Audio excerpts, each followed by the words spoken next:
now let's talk about The Wire, about the city of Baltimore, your city, which has been described, The Wire has been described as the best show on television, the best television series ever broadcast.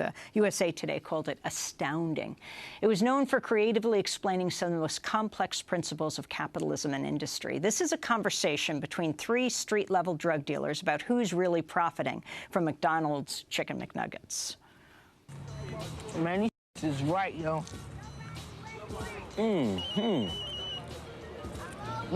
Good with the hot sauce, too, though. Most definitely. Yo, Jim, you want some nuggets? Nah, go ahead, man. Man, whoever invented these, yo, he off the hook. What? The bone all the way out the damn chicken. Till he came along, been chewing on drumsticks, getting their fingers all greasy. He said, later for the bone. Just nugget that meat up and make some real money. You think the man got paid? Who? Man who invented these. Richer than them all. Why? You think you get a percentage? Why not? Nigga, please. The man who invented them things, just some sad ass down at the basement of McDonald's. Thinking of to make some money for the real players. Nah, man, that ain't right. Right? It ain't about right. It's about money. Now, you think Ronald McDonald gonna go down that basement and say, hey, Mr. Nugget, you the bomb. We selling chicken faster than you can tear the bone out. So I'm gonna write my clowny-ass name on this fat-ass check for you. And the nigga who invented them things, still working in the basement for regular wage, thinking of some to make the fries taste better, some like that. Believe.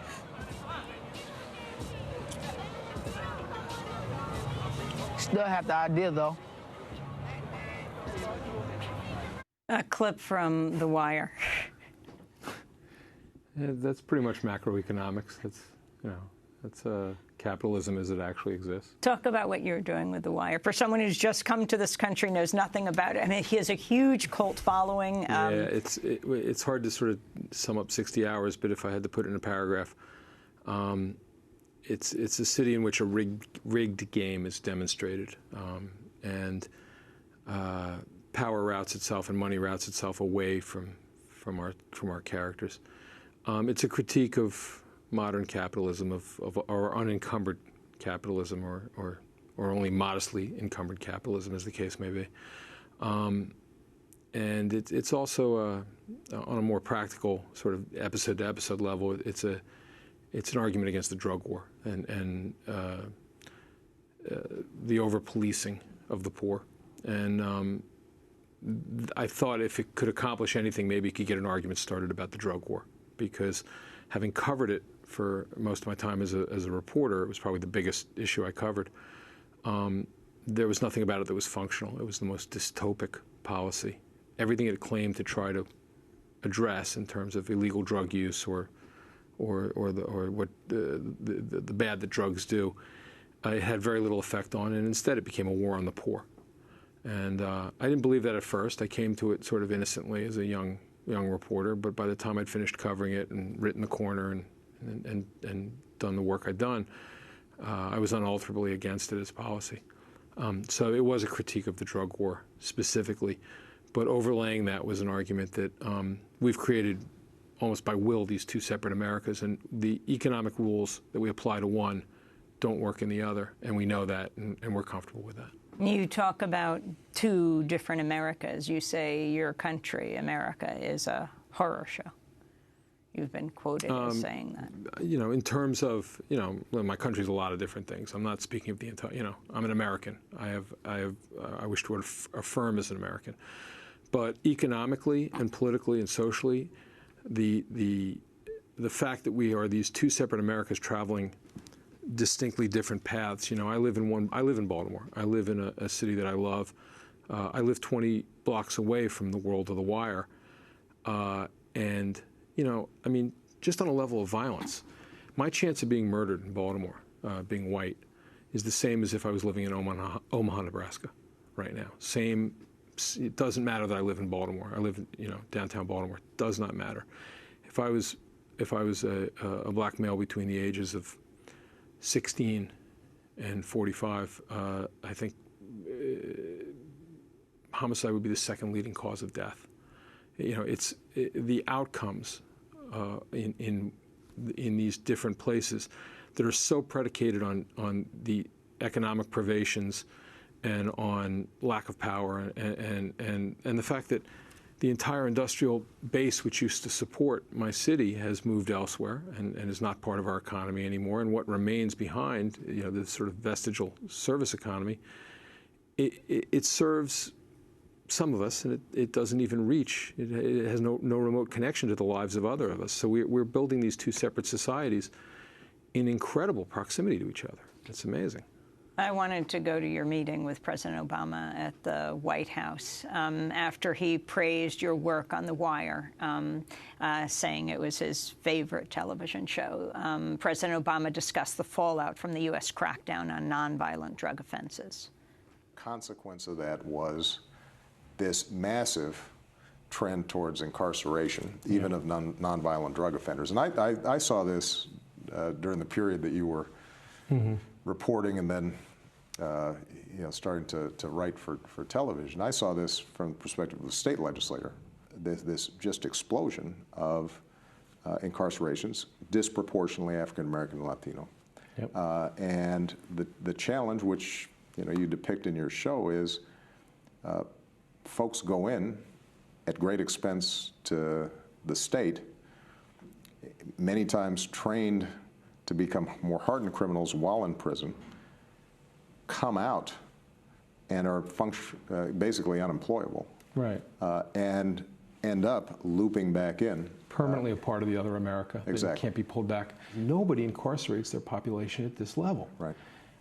And to look at it, when I came in as a police reporter, the federal prison population was about 34% violent offenders. Yeah. When I left as a police reporter, 13 years later, it was about 7%. Right. So these were less violent people getting longer sentences.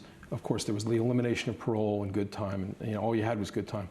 And so people were staying in. Right. And you're absolutely right. They come back out completely tarred. They can't vote. They can't participate in their community. They've lost track of families. Families have been destroyed. Communities have been upended.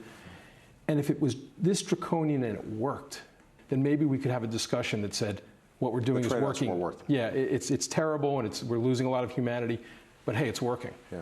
But it doesn't work. David Simon at the White House with President Obama. How did that meeting come about? It was a shock to me. I had agreed, almost sort of reluctantly, to participate in a bipartisan seminar on reducing federal, I guess, all prison population by 50%, that had been sponsored not only by some Democratic factions, but by Newt Gingrich, by the Koch Industries people. I mean, it has the chance actually in this next 18 months of getting some traction on Capitol Hill, simply because every side realizes for different reasons that this level of incarceration is insane, that we can't sustain it. The conservatives are looking at it because of the cost, this much prison construction.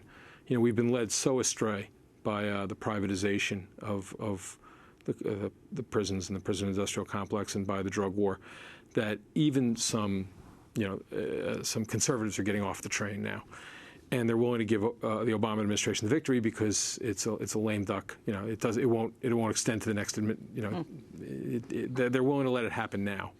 So, and do you think Obama's doing things that he wasn't willing to do before because of legacy? I don't think you mess with the drug war until you're in the last term, and I don't think you do it until after the midterms. And I think now you're seeing, this is a lost leader in terms of political capital. Nobody wants to be portrayed as being soft on crime. So I think now is the time to do it. Now is the window. So they asked me to do this, and once I agreed, all of a sudden, I think the president was going to send some remarks, some videotaped remarks to this event that I was going at. Instead, I was invited to the White House to have this 15-minute discussion with him, and I wore a tie. I noticed. I wore a suit for the first time, and like the next time I might be being buried. The next time you see me in a suit, but I did everything I could because listen. I was happy to be a microphone stand for this, which if I have an opinion about anything after all those years of reporting and storytelling and narrative, The drug war has to end. It just has to end. I want to go back to The Wire, to the main theme in The Wire, which is that relationship between the police, and I mean, especially looking at Freddie Gray today, between the police and the guys, the kids often on the corner. Hands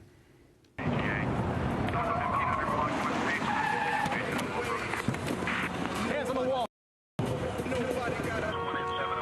We ain't done nothing. Seriously, I was just sitting in my chair reading the magazine is all. And watching your crew work a ground stash, you mean?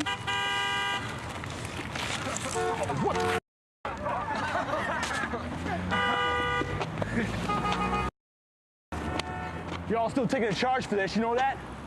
You're a truant. It's Saturday. Try Wednesday. And I'm past trying to see why y'all locking me up. Hey, Carlicio.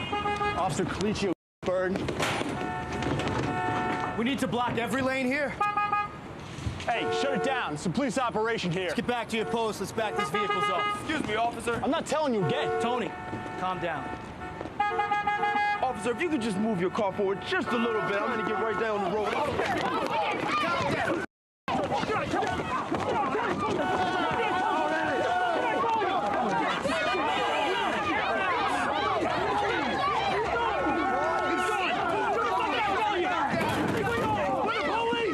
We're the police. In that scene from The Wire, the officer throws one of the young men into the back of a police van, a pretty chilling scene given what's transpired in Baltimore and with the death of Freddie Gray. But this was a regular practice during the years of zero-tolerance policing in Baltimore between 1999 and 2007, when Martin O'Malley, that's right, the presidential candidate, was mayor. In 2005 alone, the police department made more than 100,000 arrests in a city of just 640,000 people. How did zero tolerance affect the city, and what are your views of Martin O'Malley running for president? Poor Marty. The first thing is, the drug war as a whole.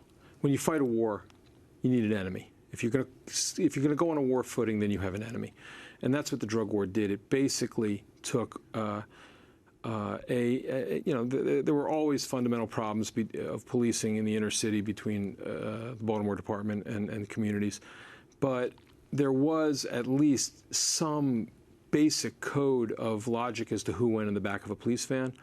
The drug war slowly eroded that, even before Marty became mayor. And then Marty's first year as mayor, I was impressed. His first year, he had a very good police commissioner named Eddie Norris, who was very good at locking the right people up. And locking the right people up, taking out the right trash, that's what a good police department does. And Jill Levy, I don't know if you know Jill Levy's book out of L.A. that came out last year, Ghetto Side, but she makes a very powerful argument that in some ways the inner city is both under-policed and over-policed. It's over-policed on all the stuff that is much like that is basically harassment and sort of a beleaguered community that is being sort of affronted on all sides over small stuff that is related to sort of clearing corners in the drug war. And when it comes to, again, Black Lives Matter in the most fundamental sense in terms of the rate of homicide and the rate of violence, those crimes don't get solved. They don't get attended to. The clearance rates for murder in places like Compton or West Baltimore are extraordinarily low. They're in the 30s, whereas in the rest of America they'd be in the 60s or 70s. So they don't get the policing they need, they get the policing they don't need. And with Marty, he came in that first year, was very admirable. And then Norris left for reasons, that are complicated. But it was almost as if he couldn't get the reductions in the murder rate that he had promised as a candidate. And the next 3 or 4 years were, let's just throw everybody in the back of a van. And if you think I'm exaggerating, all you have to do is read the ACLU suit that the city eventually settled. Because it didn't matter who you were. It didn't matter if you were somebody sitting on your own stoop or a school teacher or somebody coming home from work. If you looked at a cop the wrong way in Baltimore in about those 3 central years when Marty was trying to become governor, you went in the back of a police van, you were taken out of the city jail, held overnight. They were just trying to clear the corners because they had lost the framework for actual police work. They didn't know how to actually solve crimes anymore, but they did know how to fill the wagons. You would go downtown to the city jail, and they'd ask you to sign a form saying, I won't sue. If I don't sue, we'll let you go now if you sign the form.